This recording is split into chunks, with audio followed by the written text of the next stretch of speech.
Ouh, c'est un peu triste ce qui s'est passé ce soir, non, les gars? Non, parce que on va mettre de côté un peu la rivalité que j'ai avec l'Olympique de Marseille, où, avant toute chose, je passe un petit message rapide. Après, on va parler des faits réels. Non, il faut pas banaliser les jets de projectiles. Non.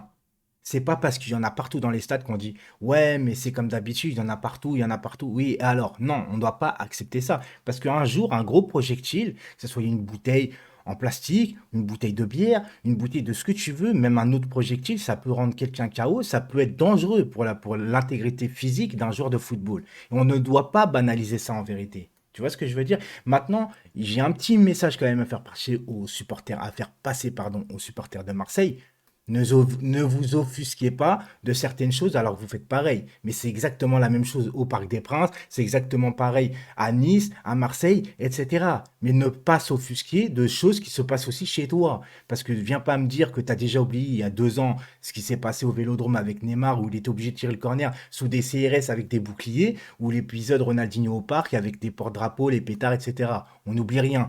Mais il n'y a pas qu'à Marseille, il y a aussi au parc, c'est partout pareil. Il y a des brebis galeuses partout pareil. Il y a des cons partout. Mais de là à banaliser un jet de projectile, bah je te dis non. La vidéo, elle va être très rapide en fait. Elle va être très rapide. Je dis juste qu'à un moment donné, Payet se prend un projectile et il réagit de la mauvaise des façons. C'est-à-dire qu'il reprend la bouteille, il la lance. Finalement, Payet, alors c'est humain, ça peut être humain de réagir comme ça, sauf que les autres joueurs ne le font pas. Il a fauté. Il a fauté parce que, mais attention, je dis encore une fois, c'est humain. Sauf qu'en jetant la bouteille au hasard dans la tribune, bah tu deviens comme eux, finalement, parce que ça se trouve, tu vas viser quelqu'un qui n'avait rien à voir dans l'histoire. Il est là le débat. Encore une fois, tu vois le type et tu vas voir le type et tu le vises, d'accord? Mais là, tu prends la bouteille, tu la jettes au hasard dans les tribunes. Tu deviens comme eux. Tu réponds d'une bêtise par une bêtise, en fait. Et Alvaro, bon, j'ai même pas envie de parler d'Alvaro qui a après envenimé les choses, etc.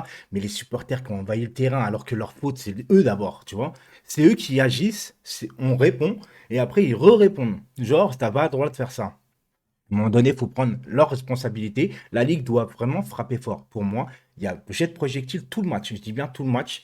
Envahissement de terrain, mauvaise réaction de Payet et Alvaro. Et ben vous savez quoi? Moi, je mets 0 point aux deux équipes. Voilà, c'est tout. Il y a des torts partagés, 0 point dans toutes les équipes. Maintenant, encore une fois, si les Marseillais voulaient me venir m'insulter, etc., comme vous voulez, juste n'oubliez pas que vous faites aussi la même chose. Et comme je répète encore, nous, même si notre stade est aseptisé un petit peu maintenant, vu qu'on n'a qu'une seule tribune, nous, on a vécu aussi des choses de ouf au parc. Tu vois ce que je veux dire? On n'est pas exemple de tout reproche, mais personne ne l'est. Personne. Donc avant de dire que c'est une honte chez certains, réfléchis aussi chez toi. Voilà ce que j'ai à dire. Maintenant, comme je dis, j'aime pas ce truc-là. Moi, je préfère que ça soit, voilà, verbal. Ça doit rester verbal. Peut-être menaçant, mais verbalement, tu vois. La bronca, mettre la pression aux joueurs, etc., adverses, mais toujours avec de la parole, des chants, etc. Mais jamais de la violence. Jamais. J'aime pas ça, les gars, et c'est comme ça, tout simplement. Ciao.